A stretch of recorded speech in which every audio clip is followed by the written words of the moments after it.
بسم الله الرحمن الرحيم وبه نستعين صلى الله عليك يا سيدي يا مولاي يا رسول الله وعلى أهل بيتك المذلومين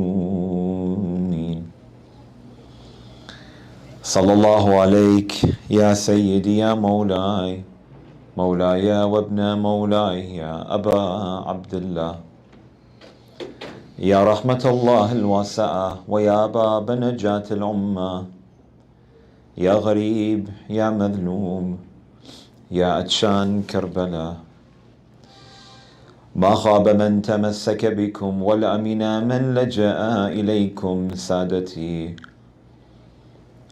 يا ليتنا كنا معكم فنفوز والله فوزا عظيما. قال الله العظيم في محكم كتابه الكريم وقوله الحق والأصدق القائلين أعوذ بالله من الشيطان الرجيم ومن يتق الله يجعل له مخرجا آمنا بالله صدق الله العلي العظيم. صلوا على محمد وآل محمد. اللهم صل على محمد وآل محمد. This transient world that we live in is known as the dunya. And in the Arabic language, the root word of dunya is dana, something low or something near. Or in other words, something very simple and oftentimes insignificant. And when you open up the verses of the Holy Quran and the traditions of the Prophet and his family, alayhim as-salam, we see that this transient world, this dunya, is often connoted with something incredibly negative. It's meant to be a stepping stone between this world and the next, solely a means by which we transpire our roles and responsibilities and utilizing it as a staircase to the world beyond this one. Which is why verses of the Quran often talk about the trials and tribulations of this dunya, and to not get consumed with this dunya, and to not be attached to this dunya. Imam Amir al-Mu'mineen would be sitting in the mihrab of the mosque of Kufa, calling out, Ya dunya, ghurri ghayri. He would say, Oh Allah, oh world, go and deceive someone else. Because this world and its attractions many a times are so shackling to the believer and to the human being that it causes us to forget the big picture. You see, this world and all of the tendencies that it calls us to oftentimes are amongst the biggest distractions between us and Allah subhanahu wa ta'ala. We get bogged down by wealth and by power and by materialism and by all of these things which are seemingly so attractive. And again, I'm not saying that all of these things are bad, essentially, because they're not. But being attached to them, to the negligence of the world beyond this one, well, that's the danger beyond it all. Upwards of 100 times within the Quran, Allah subhanahu wa ta'ala utilizes and applies the word dunya. And the majority of those times, again, He doesn't speak about it in a positive manner. He talks about the reward of this dunya, but then He compares it to the reward of the akhirah. He talks about the punishment or the trials of this dunya, but He says in the akhirah, they're far greater as well. And that we're supposed to be struggling throughout the midst of this life of ours such that we get beyond and we're able to see the big picture. The human being, for whatever reason, loves instant gratification, right? There's no way that I am going to stand online for a cup of coffee when I can order it from my phone.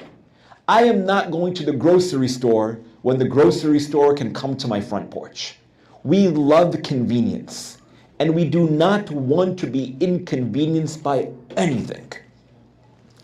Allah subhanahu wa ta'ala, in this life and in this world, tells us that you have to delay that gratification so that you can reach the ultimate impact later. And though we don't like it, even in this world, we know that it's far more beneficial for us to push back the desire that we have for now, for later. And we'll see the benefits of it manifest itself at another time.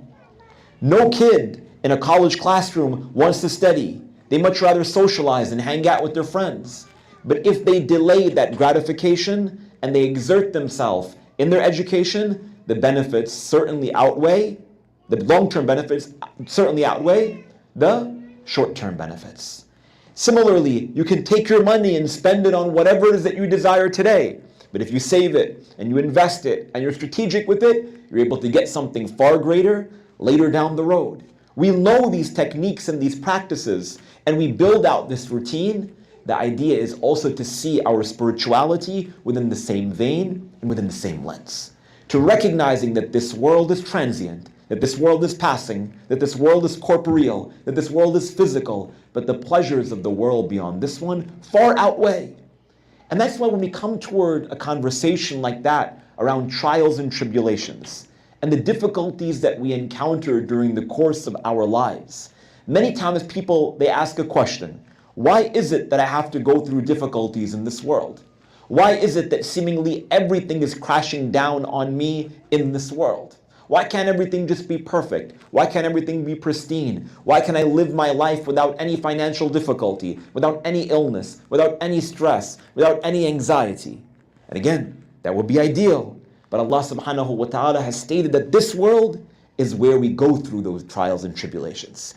Nobody wants to go to class and write papers and take exams and have to be there on time and sit through 3-hour seminars by boring instructors like me. But guess what? At the end of the day, there is a benefit that they can attain at the end of it all.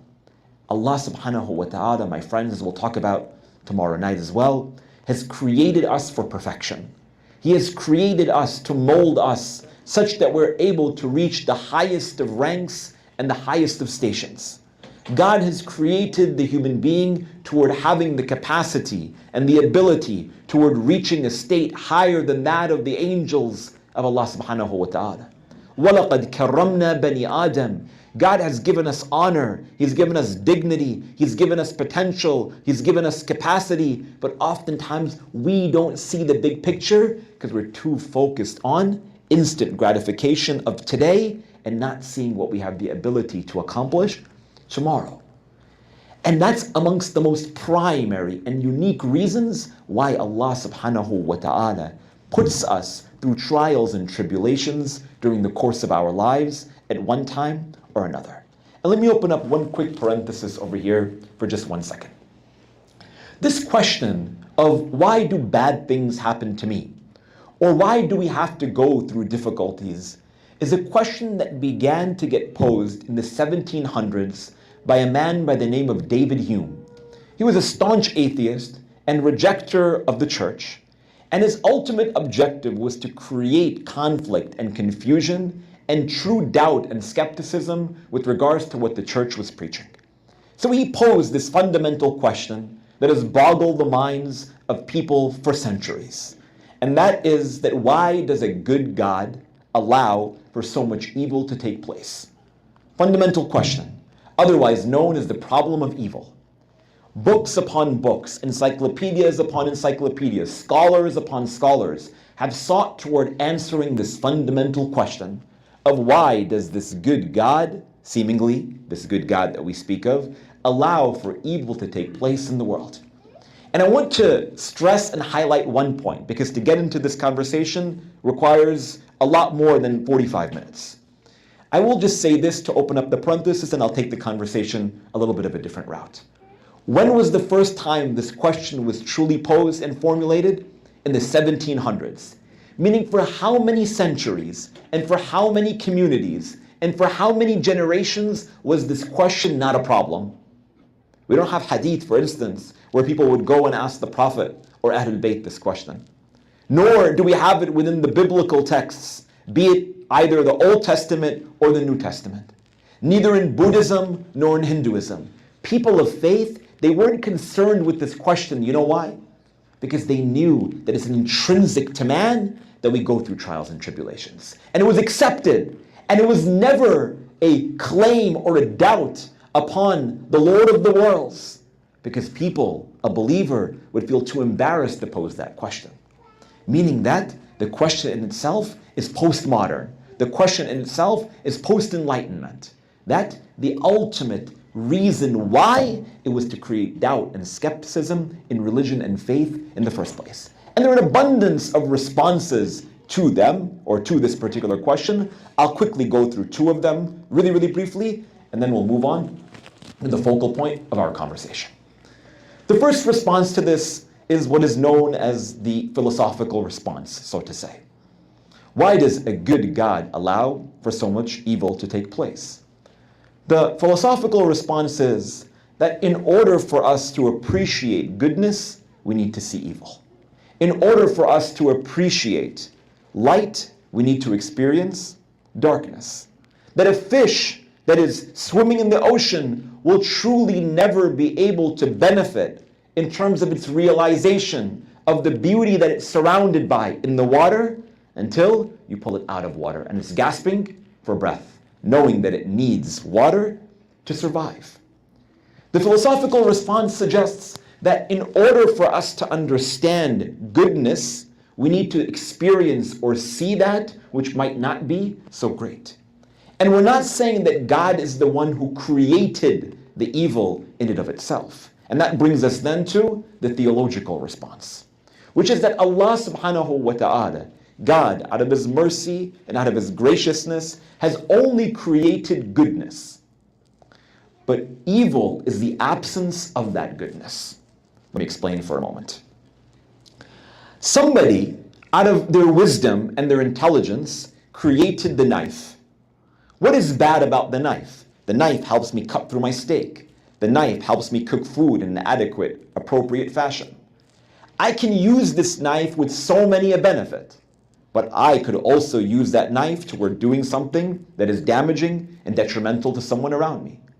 Someone kindly, out of their graciousness, placed this water bottle next to me so that when I need a sip of water, I can drink it.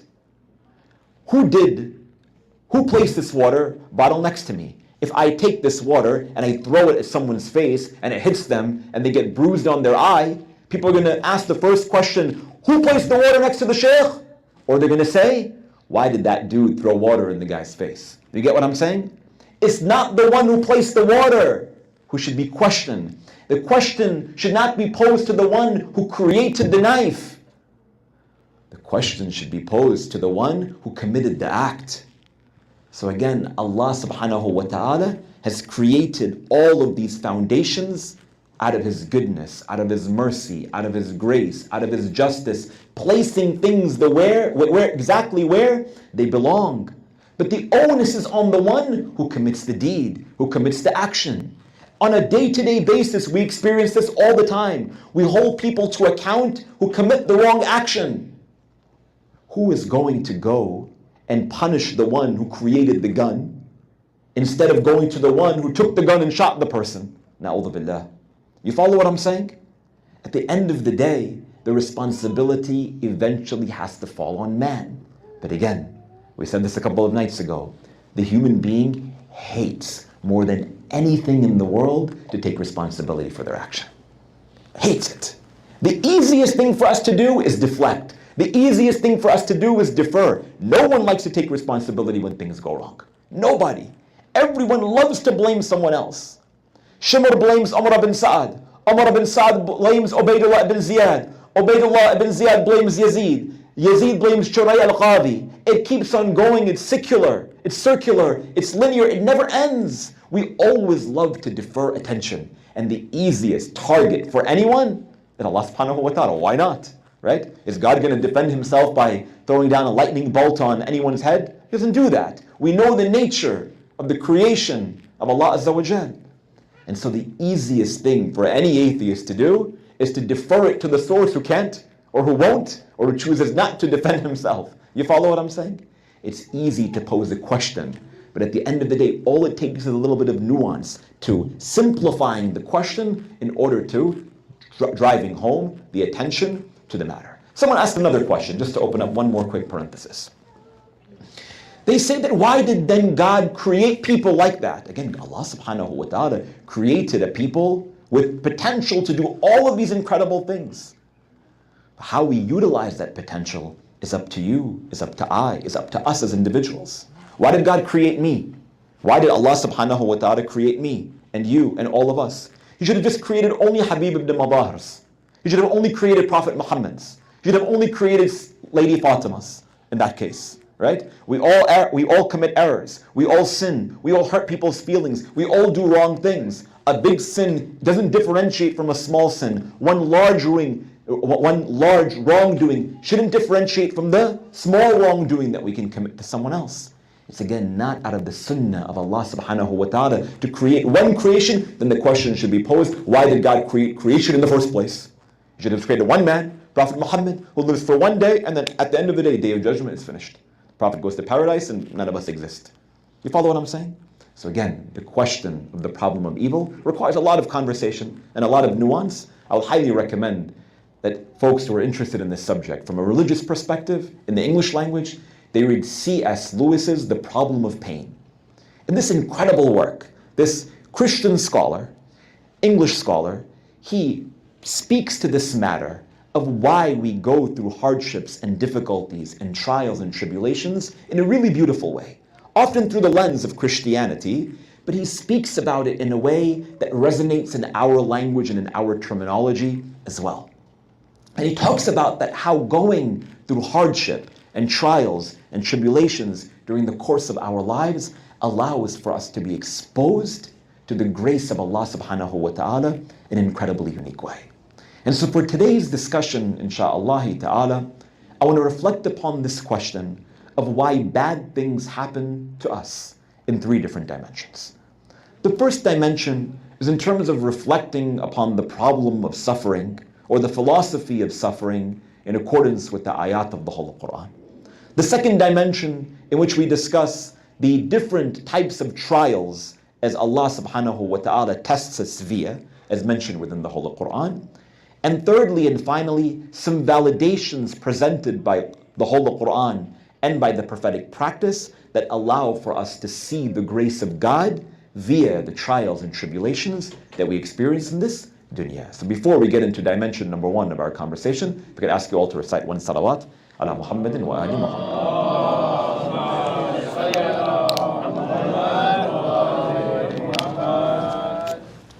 In the famous verses of the Holy Quran, where Allah subhanahu wa ta'ala discusses this notion of suffering that are oft quoted, God lays it out for us in detail and in clear specificity.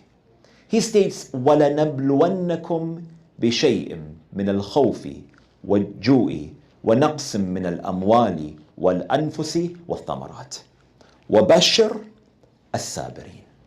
He states, and we will try you. Statement, fact. Undoubtedly, we will go through trials and tribulations. We cannot run away from them. We cannot get away from them. There's no way we can struggle out of these struggles. In fact, one day it is stated that a man was telling his friend in the mosque of Kufa, who was complaining about his financial difficulties, his familial difficulties, whatever it was, he was complaining about his problems. And one of his friends comes to him and he says, oh my brother, I make dua to Allah subhanahu wa ta'ala that God never allows for you to ever experience hardship ever again. At this moment, Imam Amir al-Mu'mineen comes to these guys and he says, it's very nice of you to say that to your friend, but that's the wrong dua. He says, what did I say that was wrong? He says, don't ask Allah subhanahu wa ta'ala to repel all hardship and difficulty. It's impossible. It's not going to happen.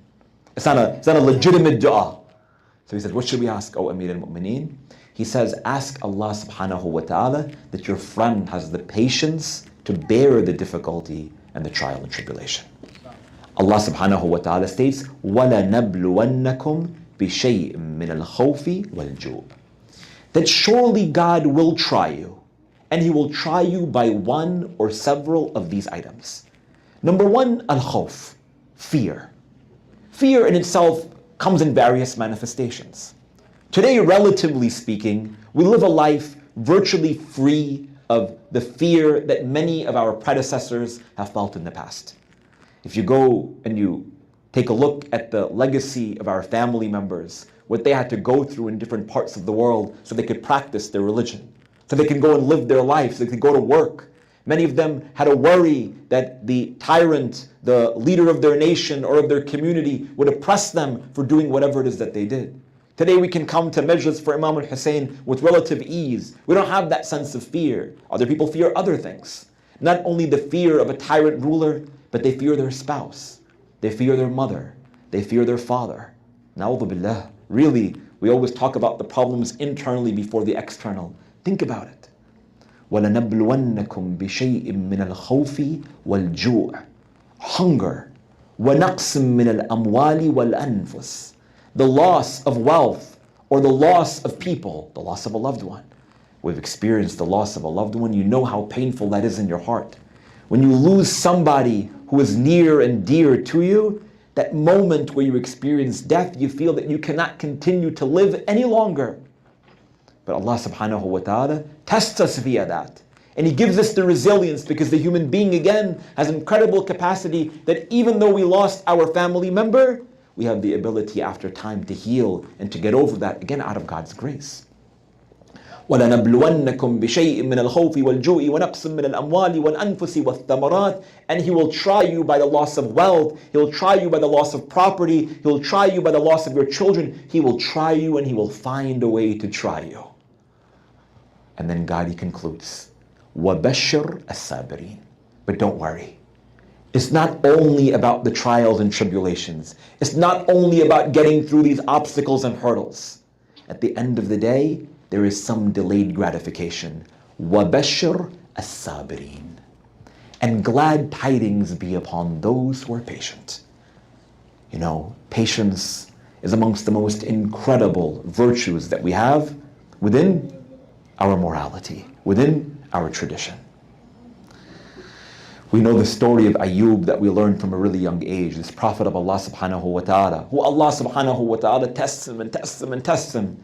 He loses his children, he loses his wealth, he loses his property, he loses his station and community, he loses everything. But every time any hardship befalls upon him, he immediately prostrates and he says, Alhamdulillah Rabbil Alameen. All thanks and all praise is due to Allah, the Lord of the worlds. Oh Allah, you have given me this trial. I'm in a state of pleasure. You know what's amazing? Again, one more quick parenthesis. I remember in my first semester in my undergrad, I took a class called Introduction to Philosophy. And I sat in this massive lecture hall, 150, 200 students. And the professor is giving his talk. And he, of course, posits this question of the problem of evil. And he says, how many of you are familiar with the story of Job? Job is the biblical name for Ayub alayhi salam. Maybe about 2/3 of the class raised their hand. Again, 150, 200 people. So he says, what is the reason why, in biblical text, what is the reason why God tests Job in the way that He does? Or what does God tell him about why He takes away his life, takes away his family and his property and his wealth and his status and so on and so forth? So I raised my hand. And I said, I remember Sunday school, I thought I was being intelligent. I said, because God wanted to test him in order to purify him so we could raise his rank. So he actually said that sounds very poetic, but that's not what it says in text. Probably doesn't know Quran. So he says that the response in other texts is that Job gets tested because God said that He just wanted to do so. Meaning, I'm the boss and you're the slave and you have to do whatever I say. And in my mind at that moment I was like, oh.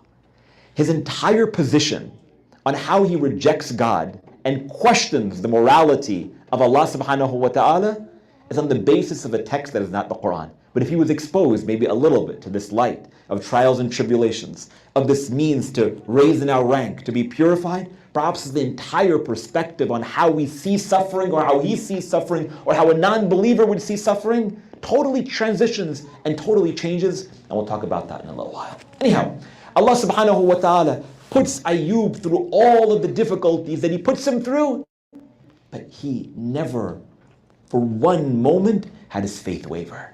He would consistently state, all thanks and all gratitude to you, O Allah. If this is what you want, I'm good with it. وَبَشِّرَ الصَّابِرِينَ And glad tidings to the patient ones. How does Allah subhanahu wa ta'ala? He continues and He states, who are those who are patient?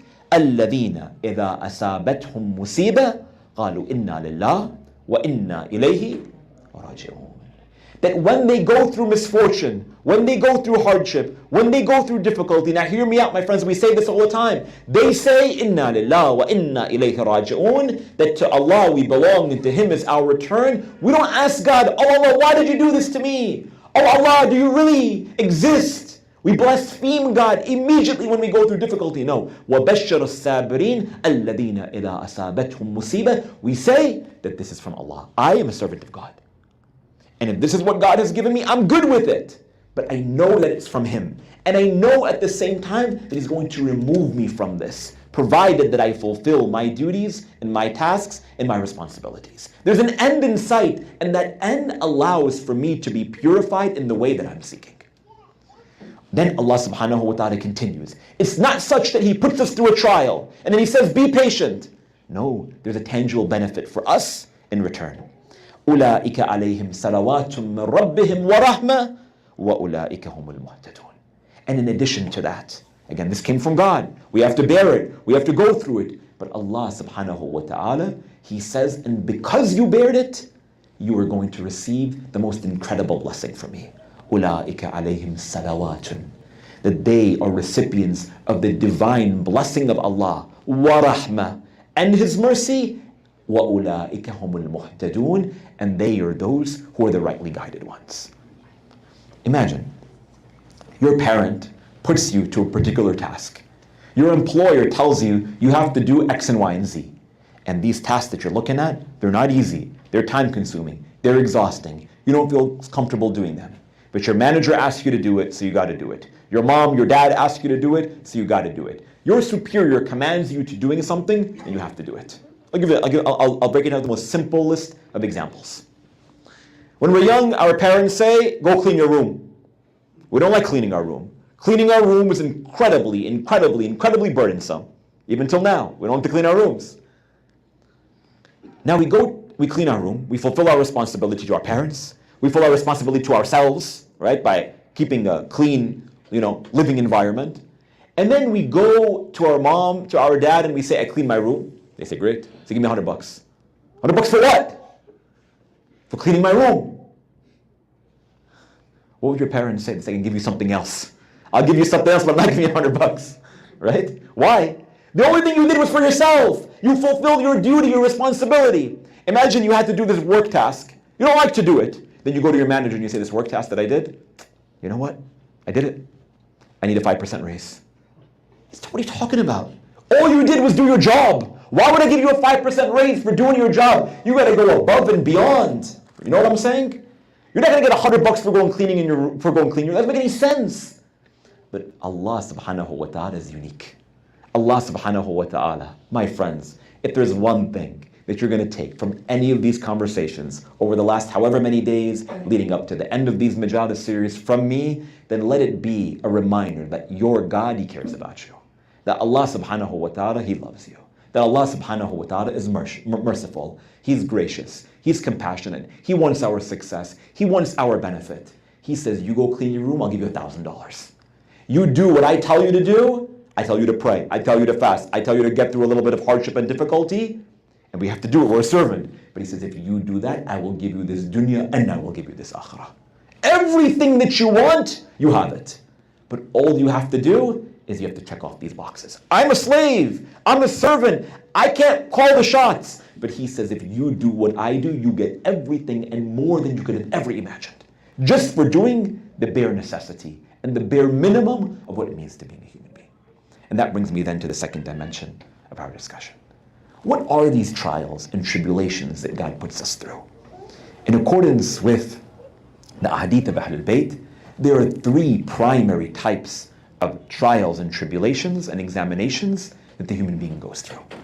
And the reason why I want to break these three down is because for many people, when they're going through hardship, their first thought is, what did I do wrong? Is Allah punishing me? And is that why I'm experiencing what it is that I'm experiencing? Common question. What did I do wrong? Did I commit a sin? Did I say something? Did I do something? Whatever. And in accordance with our ahadith, there are three different types of trials that the human being goes through. Now hear me out. The first one of these is when Allah subhanahu wa ta'ala puts us through a test to wake us up from our slumber. Sometimes it's out of God's grace that He wakes us up. Sometimes it's out of God's grace that He puts us through a test. How many trials and tribulations do people go through that causes them to turn back to Allah subhanahu wa ta'ala? Someone experiences death and they start to pray. Someone experiences the loss of a loved one, the loss of a job, the loss of finances, they start to pray. Someone goes through a really difficult exam and they say, I better start to pray. Someone wants to get married to this love of their life and they don't know what to do because they feel like that it's not going to work out because of families, because of this, because of that. They say, okay, we're going to start to pray. We're going to start to give in charity. We're going to start to do all of these things. That sometimes that Allah subhanahu wa ta'ala postpones the response to our dua or puts us through a certain trial or tribulation to wake us up and to get us turned back to Him subhanahu wa ta'ala. We might see it in the moment as really difficult, as really trying, as really challenging, but at the outcome of it, there's something beautiful. We talked about Hur al-Riyahi, perfect example. Hur al-Riyahi has to look Hussein alayhi salam dead in the eye. You know how difficult that is? That's the son of the daughter of the messenger of God. And he has to say these words, "Oh Hussein, either you come with me to Damascus or I have to sever your head." Can you imagine? That was his role. That was his task. He had to do what he did. But through going through that examination, going through that test, he was awoken. And he becomes amongst those who we send our salam upon him. Assalamu alaikum ya ansara Abi Abdullah. He went from being amongst those who we list in the ziyarah, amongst the recipients of those who received divine punishment, one of the primary villains of the day of Ashura. He becomes a hero because Allah subhanahu wa ta'ala gave him the opportunity and he woke up and he awakened this incredible giant that is Hur al-Riyahi, who we go and we adorn. And for those of you who have been to Karbala, you know you go miles outside of the shrine of Imam al-Hussein just to go and visit Hur al-Riyahi. Salamullah alayhi. And how many of us, we experience this? Waking up of a slumber, we're asleep, we're negligent, we have no awareness of our role, our responsibility. Allah subhanahu wa ta'ala, out of His graciousness, puts us through a difficulty which awakens the heart and allows for us to see truth once again. This is number one. A second type of test that we go through that God mentions within the whole Quran is what is known as fitna. I mentioned this ayah of the Quran last night. إِنَّمَا أَمْوَالُكُمْ وَأَوْلَادُكُمْ fitna. That surely your wealth and your children are a trial for you. In the Arabic language, the word fitna is the process of purification of gold. It needs to burn. It needs to get molded. It needs to go through a process. But at the ultimate end, the product is pure and it's pristine and it's perfect. You need to go through some hardship. You need to sit in those college classrooms. If you want to be an athlete, you got to run those laps and you got to do those suicides and you got to lift those weights and you have to do whatever you have to do. And the process itself might be painful. It might be difficult. But the end product and the ultimate outcome of it is a sense of purification. And again, we don't like the moment of it, but it's molding us in a unique way. Think about it. How many of us weren't as successful in our careers, financially, whatever it was, 10 years ago? How much difficulty and hardship did we have to go through? 10 years down the road later, what do you say? Man, if I hadn't gone through that difficulty, no way in hell I would be where I am today. No way. Impossible. But going through that led us toward reaching our financial success, for instance, our educational success, our familial success, whatever it might be. All of that is fitna. All of that is this process of purification of gold. We're gold. We're diamonds. We're valuable. Allah subhanahu wa ta'ala wants to push us and push us and push us and push us to the threshold so that again we can reach that state of perfection. And so when we come toward these examples in Karbala, we see exactly that. That Allah subhanahu wa ta'ala raised these companions of Imam al-Hussein and these family members toward that station of elevation because they had the capacity to do so, the cream of the crop, so to say. And then the third type of trial and tribulation that we go through during the course of our lives, now hear me out, this one's important, is what is known as al-istidraj. Al-istidraj is very different from other trials and tribulations that the believer or that the human being might go through. The first one is an awakening that puts us back on the right path. The second one is an opportunity for us to raise in our rank. But the third one is dangerous. Istidraj is when a human being is not tried in the most obvious ways or in the most obvious definitions of a trial or tribulation. But rather Allah subhanahu wa ta'ala tests us with blessing after blessing after blessing after blessing after blessing to see how we are going to respond to it. In a hadith from Imam al-Sadiq alayhi salam, he states,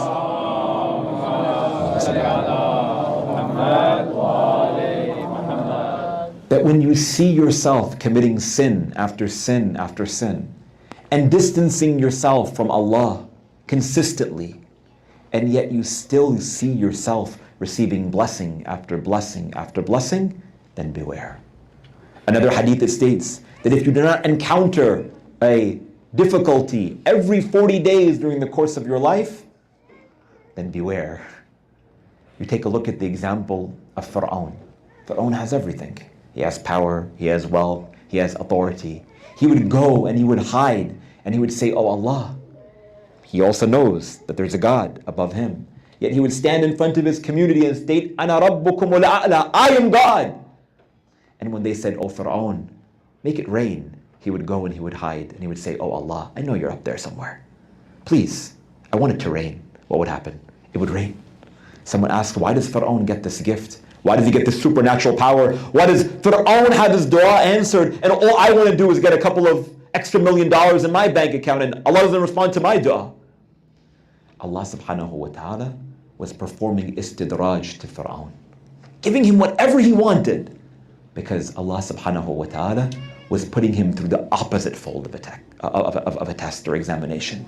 Trial after trial after trial, in his language, blessing after blessing after blessing, which in reality was distancing Fir'aun from the Lord of the worlds. Istidraj comes in many a unique and different manifestation. Sometimes we pose this question, why does this guy get everything that he wants? I also worked hard, why did he get it? Why does that person who's a racist, who's a bigot, who's an Islamophobe, why does he have all of this success? And how about me? Don't ask those questions.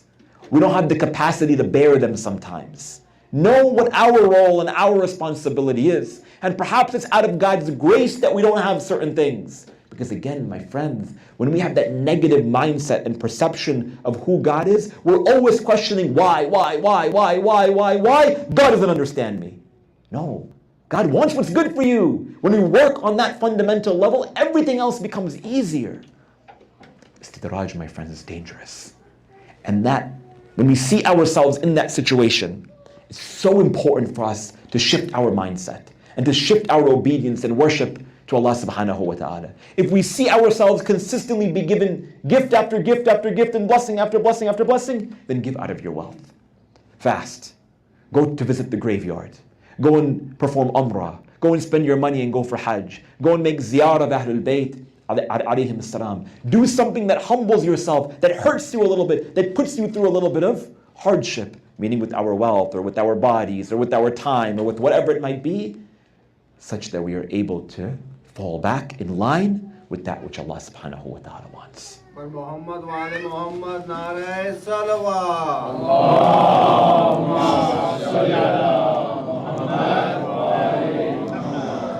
And that brings me then to the third dimension of our discussion this evening.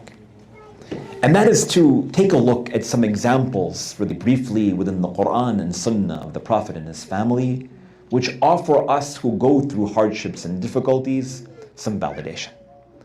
It suffices, my friends, that every single example of the prophets of Allah subhanahu wa ta'ala mentioned within the whole Quran, every single one of them, they go through difficulty and hardship. It suffices that every one of the Imams of Ahlul Bayt go through difficulty and hardship. All of those who we come to remember on an eve like this one, they went through difficulty and hardship. Yet we never see one example, not one, not within the Quran, not within the Hadith, not within history, that suggests that they ever questioned, why do bad things happen to me? They were always okay with it. They were in a state of utter and absolute submission. When we come here and speak about the greatness and the maqam and the station of Zainab alayhi salam, what does she say? When they pose that question, "Oh Zainab, what do you see?" "Ma ra'aytu illa jamila." I don't see anything but beauty. She didn't say, I saw hardship, I saw trial, I saw tribulation. For her, I didn't see anything but beauty. Of course it was difficult. Of course it was a trial. Of course it was tribulation. But the only thing that Zainab alayhi salam sees is Allah subhanahu wa ta'ala. We take a look and we see a hadith from the Prophet. It states, "Ajaban," hear this, "Ajaban li amril mu'min, kulluhu khayr."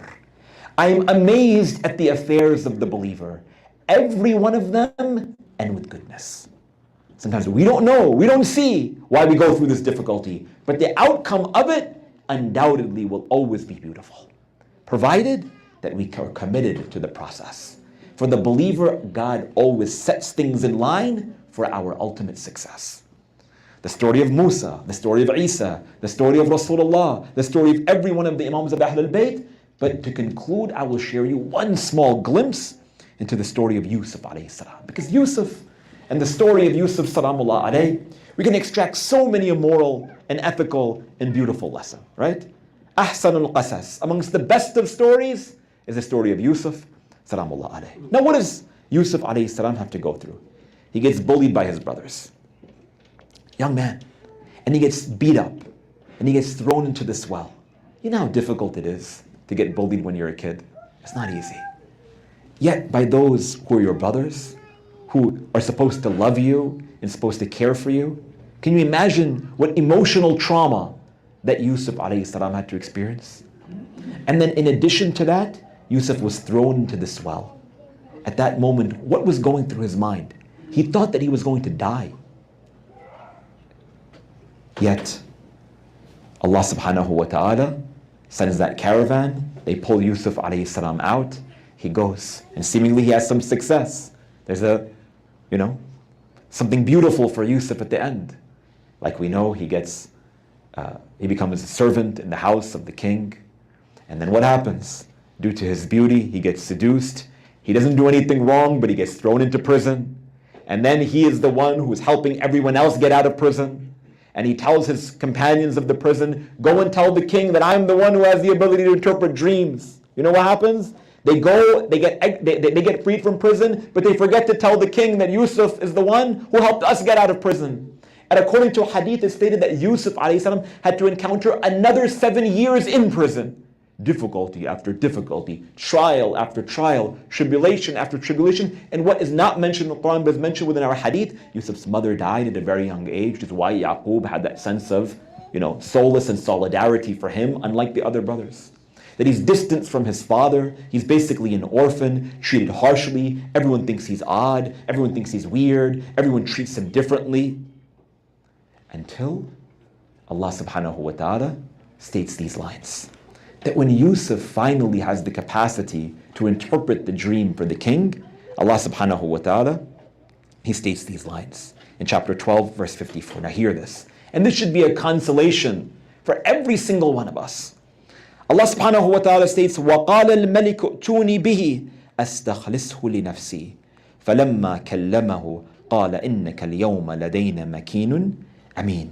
The king said, bring him to me, and I will appoint him for myself. After everything that Yusuf had to go through, now you are the right-hand man to the king, who at that time ruled half of the world as we know it today, geographically. قَالَ اجْعَلْنِي عَلَى خَزَائِنِ الْأَرْضِ إِنِّي حَفِيظٌ عَلِيمٌ. The king, he says, oh Yusuf, because you are able to interpret these dreams, and I see your nobility, and I see your knowledge, and I see your kindness, and I see your charisma, tell me what you want and it is yours. The most powerful man in the world. You know what Yusuf alayhi salam asks for? He doesn't ask for something small. When we make dua, to Allah subhanahu wa ta'ala, don't say, oh Allah, I want to drive, a Porsche. Say, I want to drive a lot of Porsches. Right? Don't say, oh Allah, I want $1 million. Ask for $1 billion. Don't limit your dua. At this moment, Yusuf is not standing in front of Allah, but he's standing in front of a creation of God.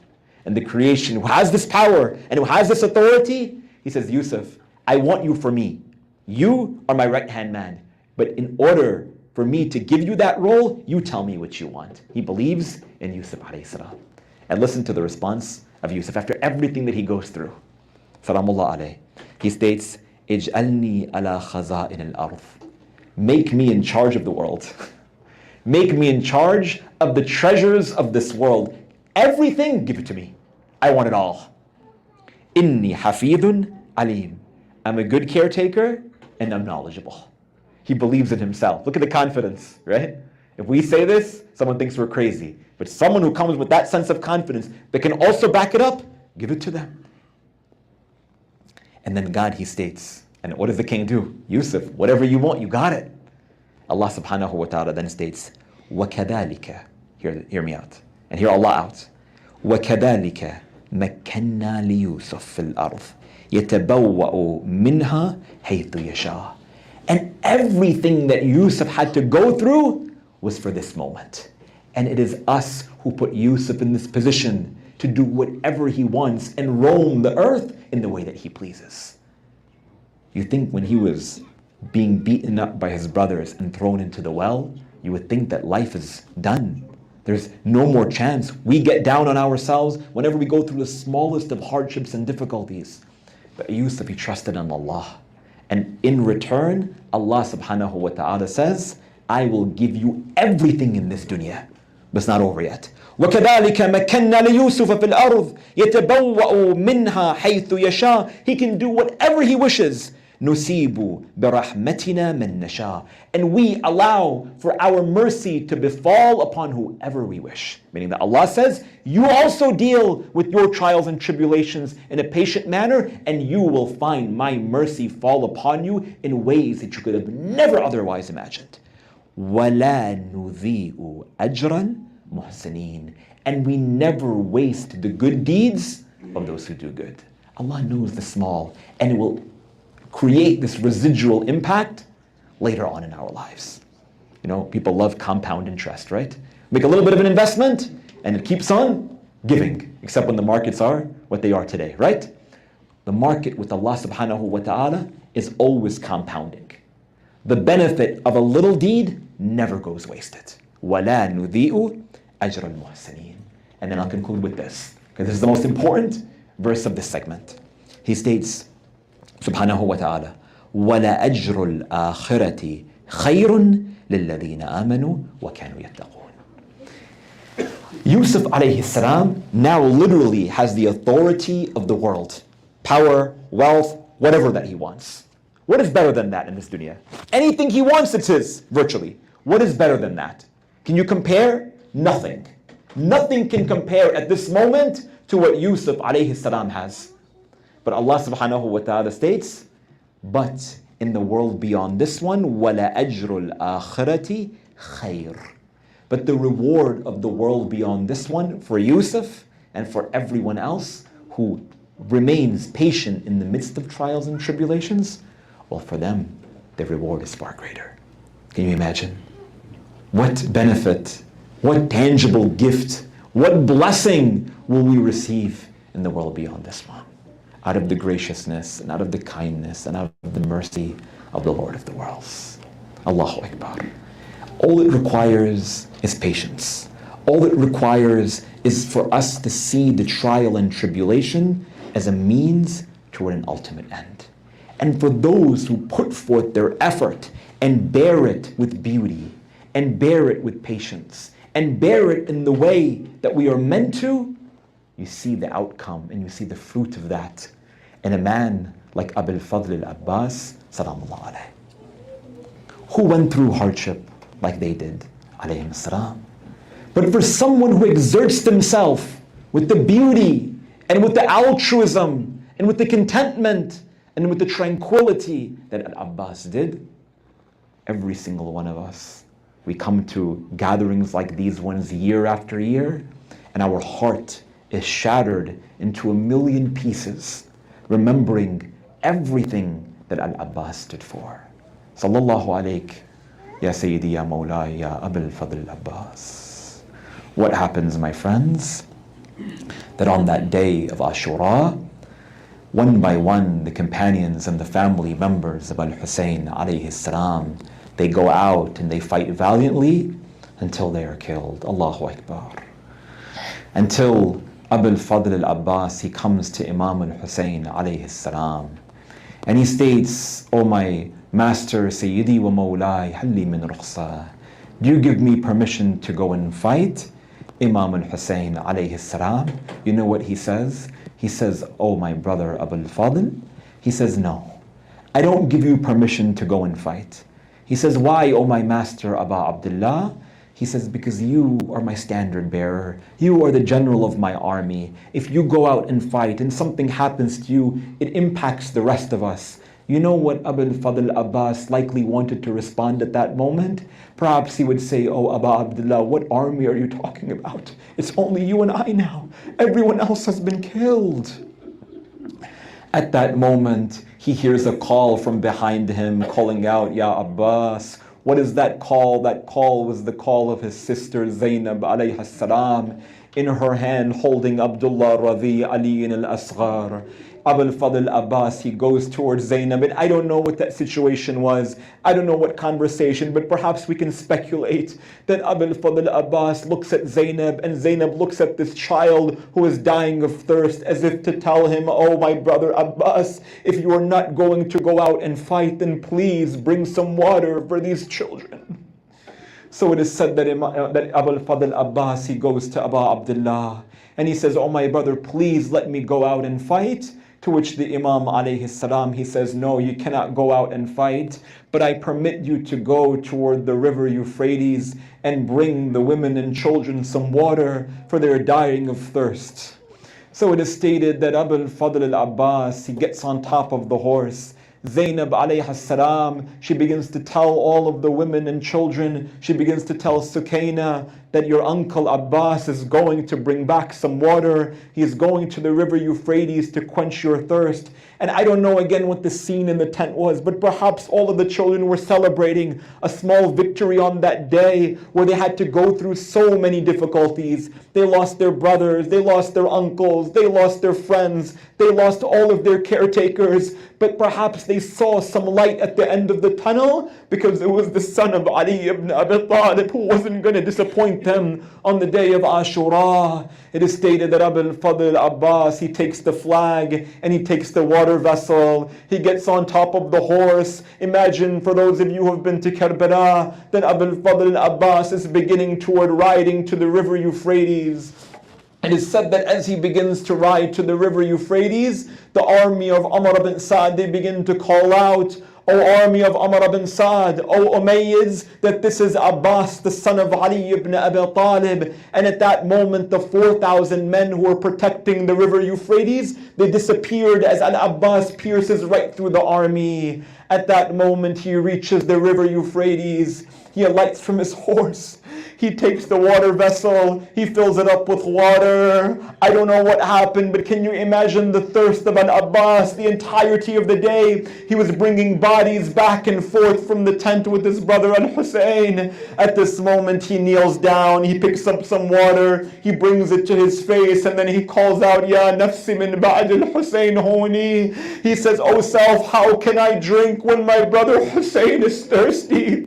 For al-ma al-ma. So he takes the water and splashes it back on the water. He gets on top of the horse and he begins to try to rush back with the flag in his hand, with the water vessel in the other hand. The tents of Al-Hussein, they see the flag and they say, "Our uncle Abbas is coming." I don't know what the scene, but perhaps Sukaina was waiting for her uncle to arrive. It is said that Al-Abbas, he makes an attempt toward taking a shortcut back toward the tents of Imam Al-Hussein, when all of a a sudden a man comes from behind a palm tree and he severs the right arm of Abu al-Fadl Abbas, to which he calls out, Wallahi in qata'tum yamini inni uhami abadan an dini. By God, even if you sever my right arm, I will continue to defend my master Hussein. When all of a sudden another man comes from another tree and he severs the left arm of Abu al-Fadl al-Abbas. At that moment the standard, it falls. The water vessel of Abu al-Fadl al-Abbas, he pushes it toward his neck in order to control it. At that moment, I don't know, but the children perhaps were wondering, where is our Uncle Abbas? We saw that the flag has fallen. All of a sudden at this moment, Allahu Akbar, Abu al-Fadl al-Abbas is bleeding from his eyes. He takes a break in the middle of the plains of Karbala, when all of a sudden Hurmala ibn Kahir, he takes an arrow and it pierces through the right eye of Abu al-Fadl al-Abbas. You know what happens, oh my Shia? That Abu al-Fadl al-Abbas is confused. He doesn't know what to do. He wants to remove the arrow from his eye, but he doesn't have any hands. So he bends down in order to remove the arrow with his knees. At that moment, the water begins to spill over. You know what happens when he bends over? Another man takes a dagger and he strikes the forehead of Abu al-Fadl al-Abbas. His helmet shatters. The blood begins to flow. Normally, when a man falls down from a horse, he has his hands to protect him, but Abu al-Fadl al-Abbas didn't have any hands. فَالْعَبَّاسِ سَخَطَ عَلَى وَجْهِهِ. So he falls flat on his face, and the arrow pierces from one eye to the opposite side of his head. He calls out, Assalamu alayka ya Mawla ya Abbas. Imam al-Hussein alayhi salam, he gets on top of the horse and he begins to rush toward his brother Abu al-Fadl al-Abbas. At this moment, the army of Umar bin Sa'd, they see that al-Hussein is so angry, so all of them, they rush toward the side and he calls out, Wallahi, that, oh my God, oh my people, you have killed, you have broken my back for what you have done to my brother al-Abbas. At this moment, Imam al-Hussein, he alights from his horse. He begins to walk closer and closer. Abu al-Fadl al-Abbas can't see because blood is in his eyes. And he hears the footsteps of al-Hussein but doesn't know it's Abu Abdullah. He says, oh man, before you kill me. He says, oh man, before you kill me, please let me send my last salutation to my brother Hussein. At this moment, Imam al-Hussein says, oh Abu al-Fadl, don't worry, it's me. I'm here to console you. Imam al-Hussein alayhi salam, he sits next to Abu al-Fadl al-Abbas. He places his head on his lap. He begins to wipe the blood. I don't know what conversation took place, but many speculate and say that Abu al-Fadl al-Abbas looks toward Hussein and he says, oh Abu Abdullah, my only last wasiyah to you is to leave my body here. Why, oh Abbas? Because I don't want Cicada to be upset with me that I couldn't bring back the water. It is stated that at this moment, Imam al-Hussein alayhi salam, he sees that Abu al-Fadl Abbas is breathing his last breaths of air. Sallallahu alayki ya Mawla ya Abu al-Fadl Abbas. Imam al-Hussein alayhi salam, he picks up the flag and he begins to ride back toward the tents of Imam al-Hussein or toward the tents of Zainab. He alights from his horse with the flag. Zainab rushes toward him and says, oh Abu Abdullah, where is the water?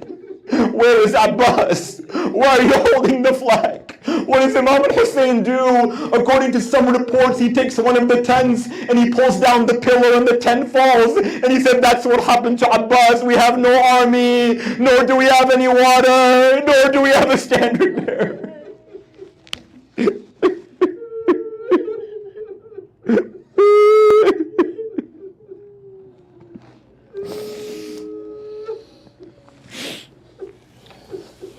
على لعنة الله على القوم الظالمين إنا لله وإنا إليه راجعون. With tears in our eyes and with hearts broken, we raise our hands to Allah subhanahu wa ta'ala. Oh Allah, by Bab al-Hawaj, Abu al-Fadl Abbas, allow for us to be amongst those who have a life that resembles the life of Muhammadin wa ali Muhammad, and a death that resembles the death of Muhammadin wa ali Muhammad. We ask you, O Allah, to make us amongst those who change this world that so desperately needs it. and who resembles our actions after their actions, alayhim as-salam.